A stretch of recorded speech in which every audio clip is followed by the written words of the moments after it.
Hello, workers and friends, and welcome back to the continuing interview series on anti imperialist America. I'm your host, Dust James, the Marxist Leninist truck driver.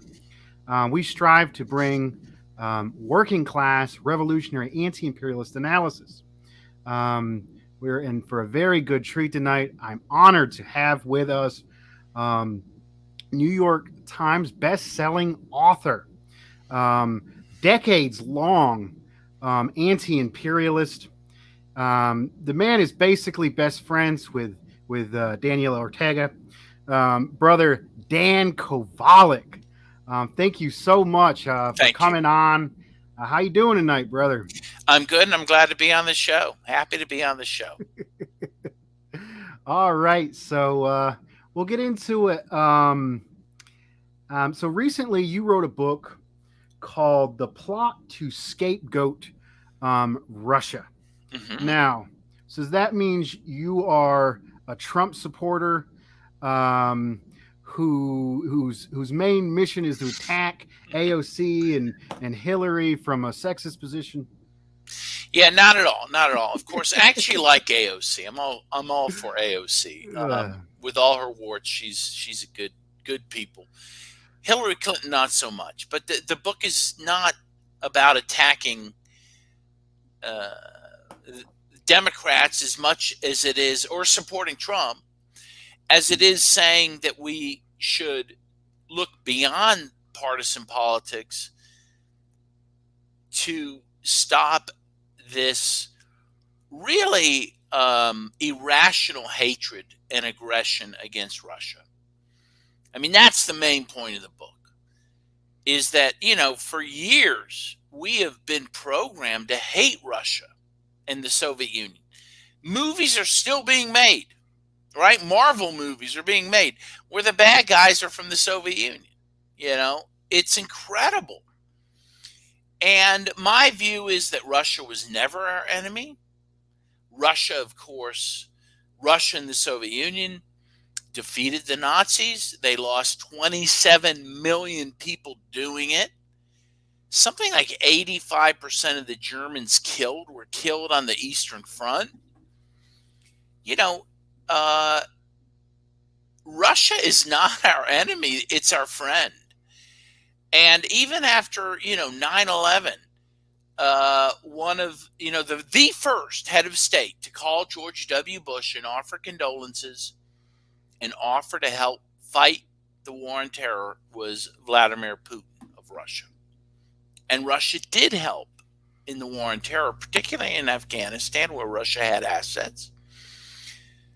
So Russia is not an enemy. We have manufactured Russia as an enemy.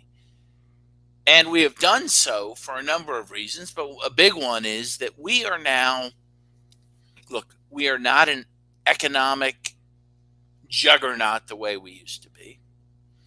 We have no diplomatic influence to speak of, no moral authority to speak of.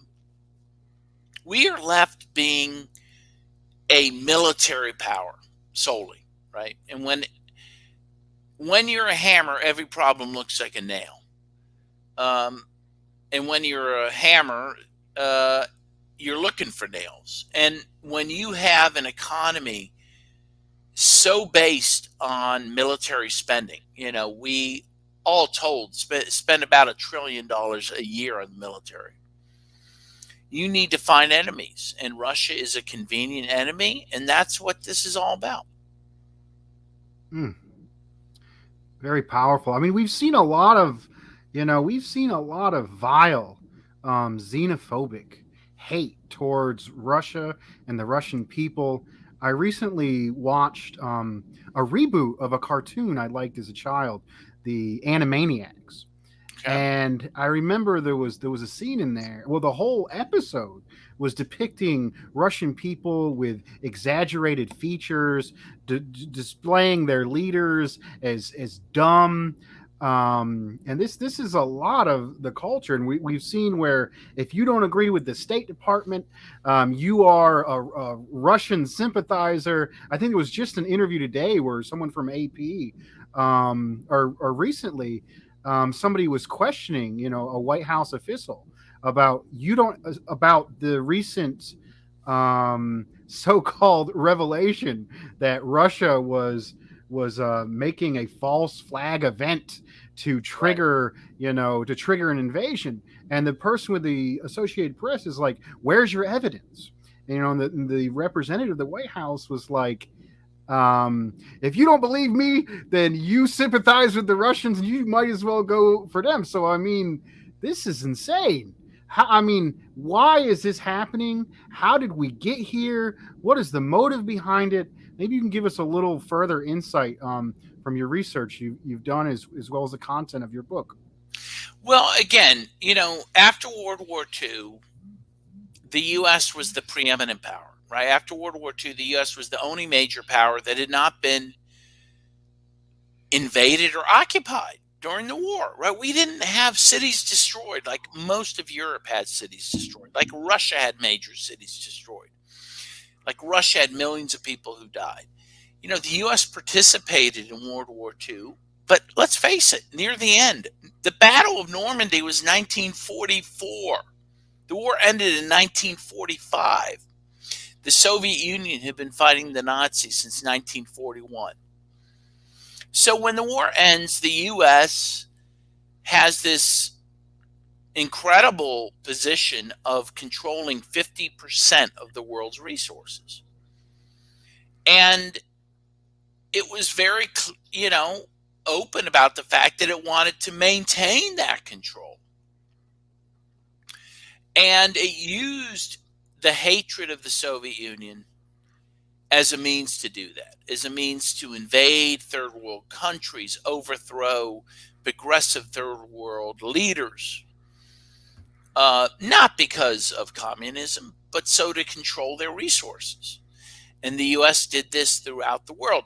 And by the way, this was at a time after World War II when Africa, Asia, Latin America were throwing off the chains of colonialism. They were throwing off the chains of France and Britain and Belgium and Germany.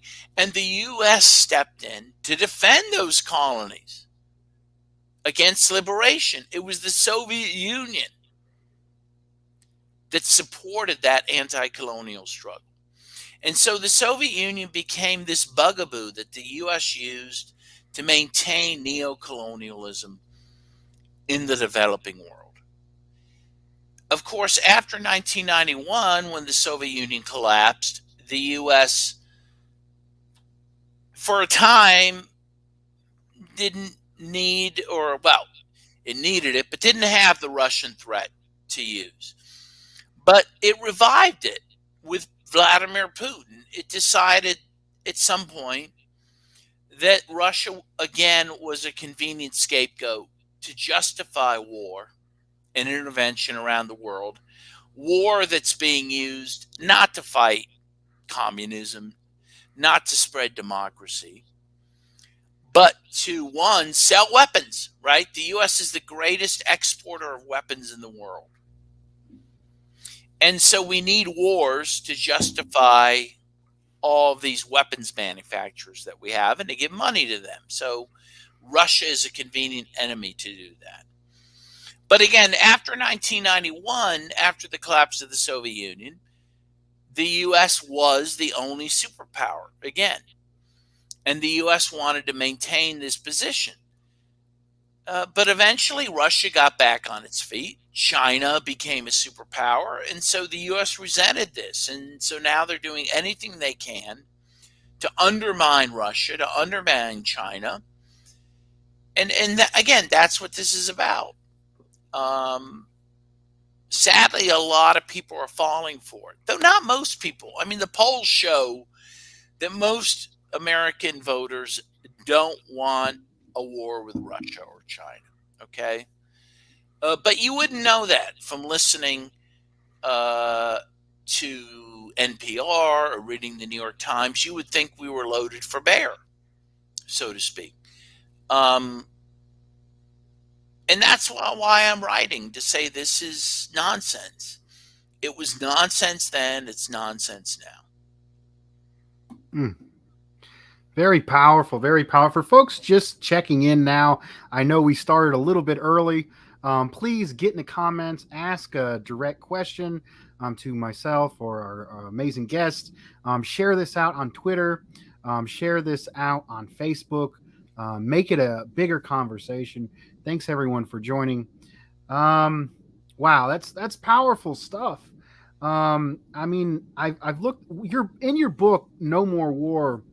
um, you talk about how the United States will target countries that it feels that it's outside of its influence, that is not acting with its interest. It will discredit them in a certain number of ways. It will try to hurt them economically. It will sanction them, murderous sanctions, including in a pandemic against Iran, where they're not getting the medical supplies they need, not getting the food they need. And we noticed that Russia, is working closer with China, is working closer, has allies in Iran, allies with Syria, which you recently were there doing reporting on the elections or being an election observer. They have ties with Nicaragua, which you also were recently at. In Maybe you could talk. Argentina now. Yeah. Maybe you could Well, talk a little bit about. Go ahead. Go ahead. yeah. I mean, what's happening in the world? I mean, the U.S. When you have a will to power and a will to control, honestly, it usually works against you. The more you try to control someone, the more that person will slip through your hands. By the way, it's a good lesson in love too. As one rock group used to say, you hold on loosely, but don't let go. Um, in any case, the U.S. has tried to dominate the world through force, through war, through sanctions, and the world's rejecting it. That's what's happening, right? Argentina recently, they're now part of the Belt and Road Initiative with China. Why? Because they were under a huge amount of IMF debt. They can't repay, and they said, look, we're going to move to China. Nicaragua's doing the same thing. Honduras is doing the same thing. Again, it reminds me actually of one of my favorite movies, It's a Wonderful Life. And in it, James Stewart, who's the hero, he says to Mr. Potter, who's the villain, the banker of the town, he says, I want to save my dad's savings and loan if for no other reason that people don't have to come begging to you. And that's what this is about. People are tired of coming to the U.S. to beg for economic support or just economic freedom, or to beg to be stopped being bombed. They're tired. So now they're going to Russia, they're going to China. And this is natural. And this is how the world should be. It should be a multipolar world so people don't have to come begging to one superpower for anything. And so the U.S. is now upset about this, though. They are the Mr. Potter of the world. And so now they're trying to coerce everyone into staying in their sphere of influence economically. And more, they're losing grasp on the world. And so, for example, you have the SWIFT system, which has been the only system really to exchange money. If you've ever wired money, for example, you have to use the SWIFT system. Well, now China and Russia and Iran are building their own system. And you're going to see this happen. There's going to be alternative systems for banking. Also, the U.S. dollar is going to be less preeminent. And all of this is because the U.S. is sanctioning 30 plus countries in the world. They have to turn to alternative systems. The irony is the U.S. is going to sanction itself out of the world economy. And the U.S. dollar will not be preeminent anymore. And again, I welcome that because it will allow these countries to be sovereign again.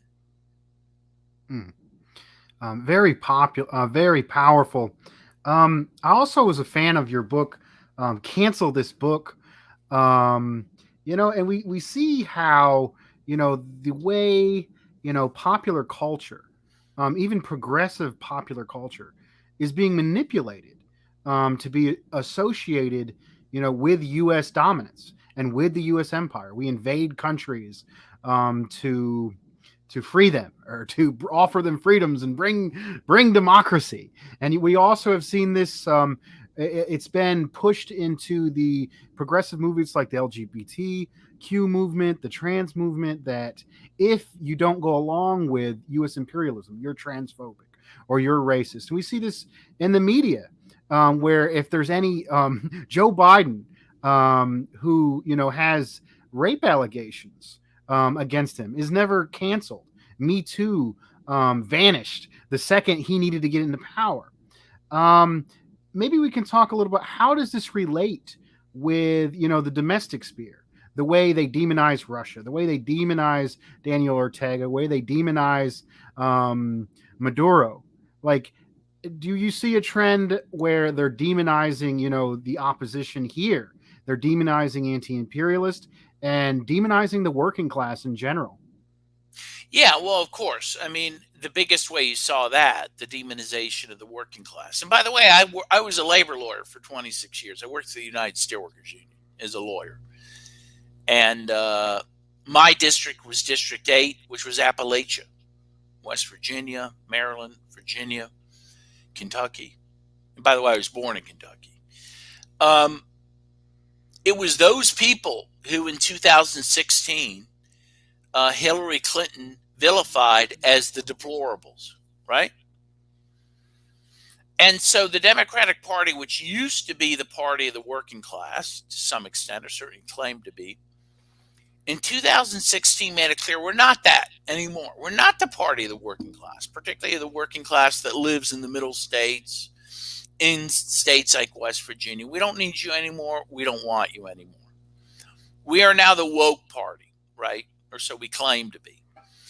And I think that was a big change. One, that's what cost Hillary the election. She later, of course, tried to blame Russia, which is obscene and absurd, though some people still believe that that was true. It was never true. But it was because the Democrats openly abandoned the working class. But meanwhile, they have taken up the mantra of the woke, and they do so in a way to push war. So, for example, we see the CIA had this bizarre woke recruitment video, right? People should Google it if they haven't seen it, where this woman comes on and says, I'm a cis woman and Latina and this and that, and I'm in the CIA, which, by the way, she doesn't say this, but which kills world leaders and kills people of color and overthrows, foreign governments, progressive foreign governments. But we're now at a point where liberals are buying this, that somehow the CIA, somehow the U.S. military, that these are human rights organizations, that these are progressive institutions that are defending the rights of minorities around the world, which is the farthest thing close to the truth. We have to remember the CIA killed Patrice Lumumba in the Congo in 1960. The first and last independent leader of that huge and important country. Millions of people died as a result of that assassination, right? And you can go down the line. The U.S. kidnapped Bertrand Aristide in Haiti in 2004. That wasn't that long ago. And flew him to the Central African Republic. The CIA is trying to overthrow Nicolas Maduro in Venezuela, Daniel Ortega in Nicaragua. It is the enemy of people of color around the world. And yet somehow, and Russiagate was a big part of pushing this, we think the CIA now is our friend. I just saw a trailer recently for a new movie. I think it's called 535. You should Google it. And it's with Justine, I forget her last name. Anyway, there's 5 women in it from different nationalities. It looks like a beautiful rainbow coalition, and they all work for the CIA. In the trailer, the first scene is they're walking over the CIA symbol in Langley. And so this is how the CIA is being pushed, through this wokeness. You know, remember the movie Black Panther? Everyone loved it. It was the wokest Marvel movie ever made. The only white hero in it worked at the CIA. It's not by accident. The CIA has influence in these movies, spends money influencing Hollywood. And this is the manifestation of it. And this is the propaganda we're getting. And it's working. It's working. Liberals believe the CIA is some force for good in the world. Wow, that's a shame, man. The most disgusting, evil, criminal organization on earth, painting itself as progress. While we're on the topic about domestic spear and the demonization of working people, an issue that's going on right now that I have to mention. Given my profession as a driver, I've noticed there's been a lot of demonization, regardless of how your opinion on mandates. We've seen a demonization of the truckers convoy as racist, as sexist. But in reality, if I look at, I'm part of a lot of groups on Facebook. I'm seeing Arab people there. I'm seeing indigenous people Yeah.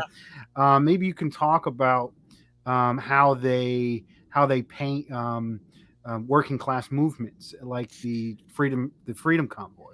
Yeah, no, you're right. They attacked him as racist. They try to find some outlier in the crowd who has some sign. But you're right. I've seen those videos with Native Americans dancing with the protesters, with Muslims. And look, here's what I have to say about their movement and about the pandemic and the lockdowns, etc. I'm not an anti-vaxxer. I have my vaccines. I got boosted. I wear a mask, at least when I'm told to. I think COVID's real. I think it has killed people. But what I also know, and this is undisputable, is that the measures taken in reaction to the pandemic have resulted in the greatest transfer of wealth from the poor to the rich ever known. And no one disputes this. This is a truth. $3 trillion and counting has gone from the poor to the rich as a result of the measures I'm saying in reaction to the pandemic, not to deal with the pandemic, because I think a lot of the measures didn't properly deal with it. And we know this because of the numbers, right? The U.S. has the highest numbers of people with COVID and deaths in the world. Canada did a little better, but they didn't do great, right? But what we do know is that the measures taken benefited the billionaires, who are now trillionaires for the first time. For the first time, people became trillionaires during this pandemic.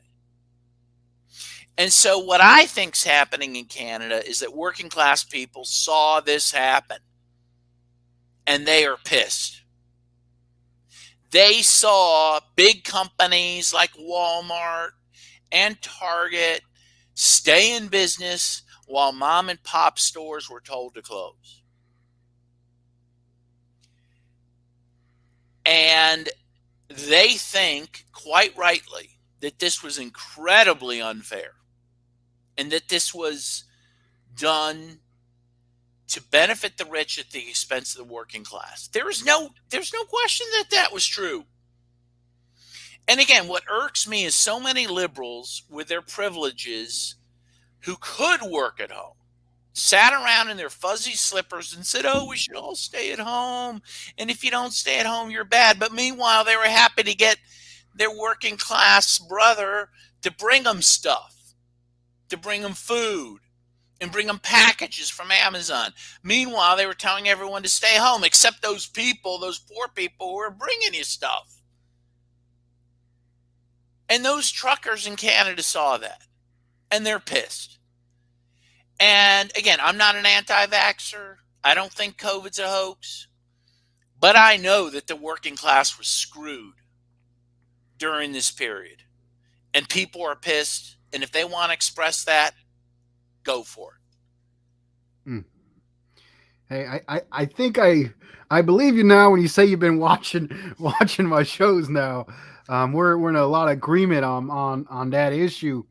Looks, I want to give a shout out to the Flame of Liberation. Anybody who hasn't subscribed, go there and subscribe.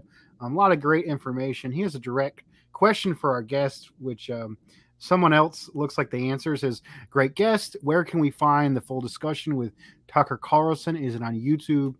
And Anthony Penn's another great friend of the show says the interview is subscription only for now. I think. Um, That's maybe, right. maybe Anthony's right. It's subscription only on Fox Nation. And again, I wish it were free. I wish it were on YouTube, but I don't make the rules, and I'm not computer savvy enough to do anything about it. So for now, go to Fox Nation and subscribe if you want to.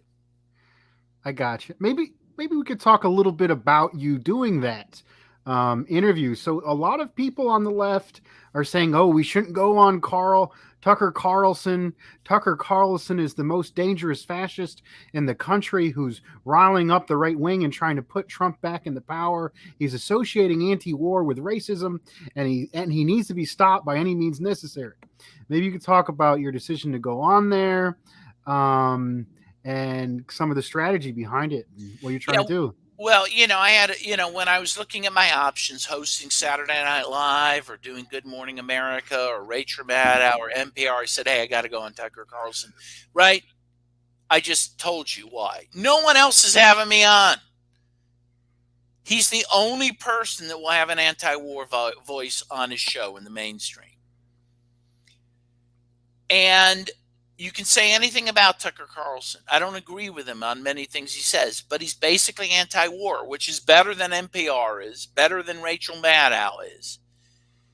And he's got 3 million viewers. By the way, a majority of whom are Democrats. You know that. They took a poll of this. A majority of people watch Tucker Carlson are Democrats. So why wouldn't I go on a show with 3 million watchers from various political vantage points to try to say why we shouldn't go to war with Russia? Do you think Lenin would not go on that show, or Fidel Castro? I mean, it's a joke. It's a joke. Like, of course you would. And it just shows how impoverished our political discourse is now. People telling you what shows you can and can't go on. Meanwhile, again, NPR is somehow pure. Yeah, they're very woke, but they push war every single day. But that's not enough to tell someone don't go on NPR or don't write for the New York Times. Again, what would you be left with? Nothing. You'd be left talking to yourself. And I'm not going to do that. I mean, I will if I have to, but if I have options, I'm going to take those options. And whatever you say about Tucker Carlson, he let me sit down for an hour and talk about why a nuclear war with Russia would be bad. I'm sorry, I'm going to take that opportunity, and I'll take it again if I have it. If Rachel Maddow invites me, I'll go on her show. If NPR invites me, I'll go on their show. But guess what? That is never coming. Those invites are never coming. So I'll take what I get. That's how it comes down to. Very powerful. Let's see. So, we're hearing Ukraine a lot in the news. I mentioned it earlier.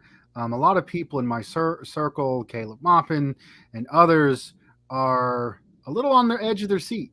We're a little scared. We have two major nuclear powers who are I live down the street from Fort Bragg. I turned on my favorite morning show, John Boy and Billy morning show, and in the news segment, they're sending 2,000 troops from down the street over to Eastern Europe. And I'm like, what is going on? Maybe you could tell us a little bit about what's going on and the importance of it and anything we can do about it. Yeah, well, first of all, we have to go back to 2014 when the U.S. supported a coup against the Democratic government there, helped install a right-wing government that has elements that are neo-Nazis, right? The Azov battalion is part of the military of the Ukraine. They have 125,000 troops, and they're openly Nazi.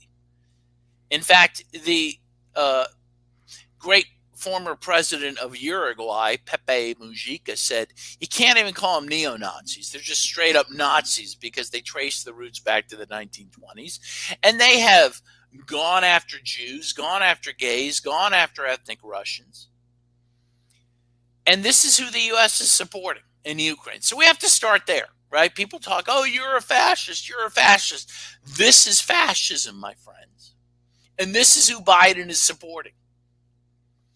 And by the way, the Russians who lost so many millions fighting the Nazis in World War II have a little concern about these people. And they have a little concern about the fact that these people have been attacking ethnic Russians in the eastern part of Ukraine called the Donbass region. 14,000 people have died in that war against the Donbass. And hundreds of thousands of ethnic Russians in Ukraine have fled to Russia. Russia's got a little concern, a little pet peeve about this issue. But you never hear about this on NPR. You never read this in the New York Times. This is the reality. Meanwhile, NATO has troops up to the Russian border, has missiles in Poland. I think they have them in Romania too. Definitely in Poland, pointed at Russia. Could you imagine if Russia had troops in Mexico, had missiles in Mexico? Oh, yeah, I remember they once had missiles in Cuba. It almost started World War III, right? The U.S. would never put up with what we're doing to Russia. This is the backdrop that's happening. And yet you never get this perspective in the mainstream press.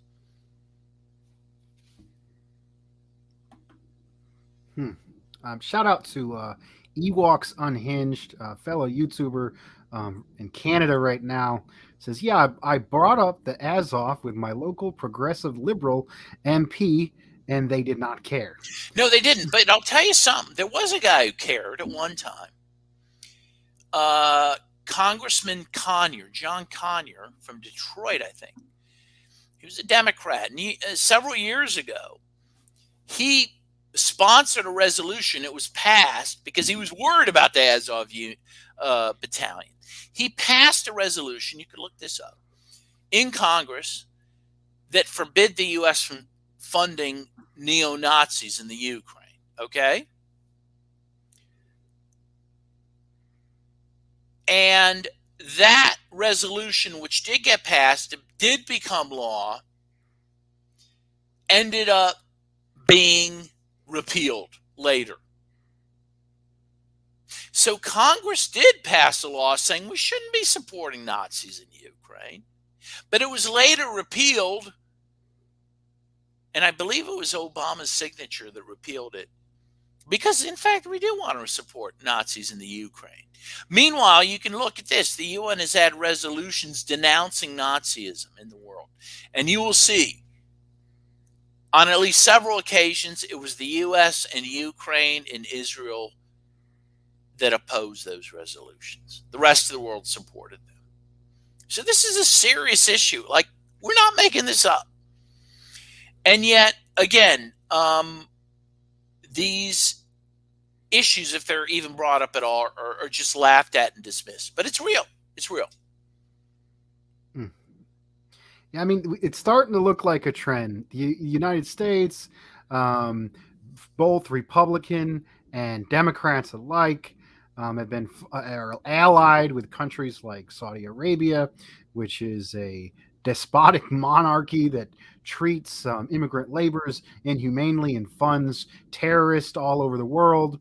There may be some links between the United States and these terrorist forces, specifically in Syria, where the U.S. is funding, so-called moderate rebels to destroy the people's government, popular government of Syria.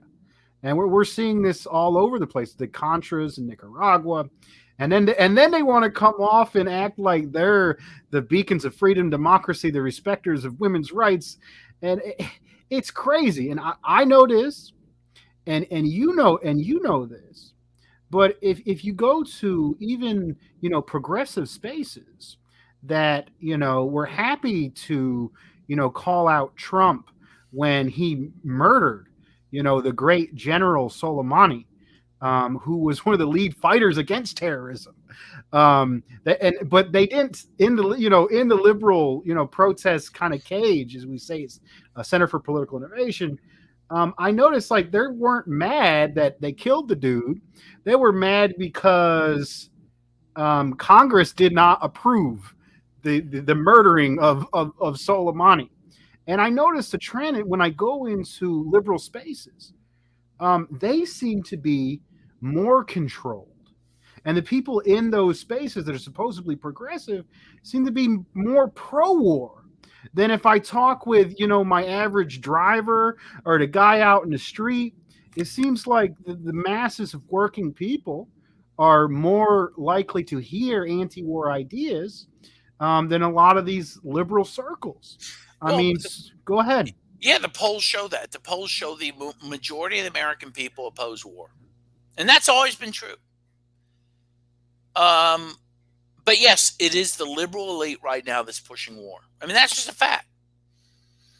And I think Barack Obama, who, I'll admit I voted for him. I actually campaigned for him. I thought, oh, well, maybe because he was talking about peace, maybe he was probably the worst thing that ever happened for the peace movement, right? He almost immediately was awarded the Nobel Peace Prize before he did much of anything. I mean, he did murder some people with drones around the world. But he got the Nobel Peace Prize within 9 months of being president. And he went on to wage horrible wars in Libya, which destroyed Libya, which resulted in slaves being sold in public markets, right? He supported the coup in Honduras in 2009. But he put a nice face on imperialism. And since that time, the liberals are all gaga about intervention, and it's awful, and it's very hard to even talk to people about it these days. Very powerful. So, I mean, I'm a man of action. I get shit done at work all day. I get off. I'm looking around at this world. I want to do something about it, and a lot of the options aren't available. What are some of your thoughts on it? Reviving the anti-war movement. I mean, I love your going on Tucker Carlson, getting the ideas out there. What are some of your ideas? Well, we have to get the ideas out. I mean, we have to do that through social media, through podcasts like this, any way you can, any way and anywhere. You got to get the word out, but you have to protest. You have to, get on your sneakers and go out on the street, and you got to protest these wars. You got to tell people we don't want a war with Russia. And Code Pink's been doing some of that work, and we need to support that work. We need to build the peace movement again. The U.S. had a very vibrant peace movement, and that died some time ago.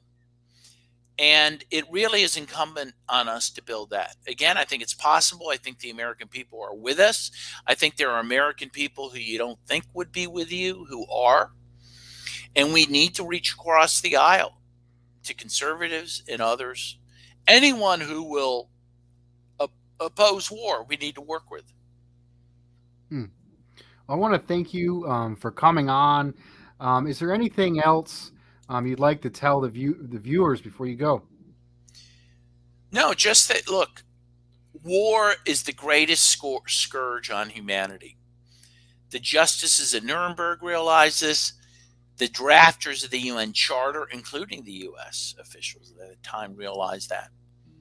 And we need to oppose war. War is the enemy of humanity and of the working class. And if we keep that in mind, we're going to do good. Thank you, Dan Kovalik, and thank you, everyone, for joining us. Thank you.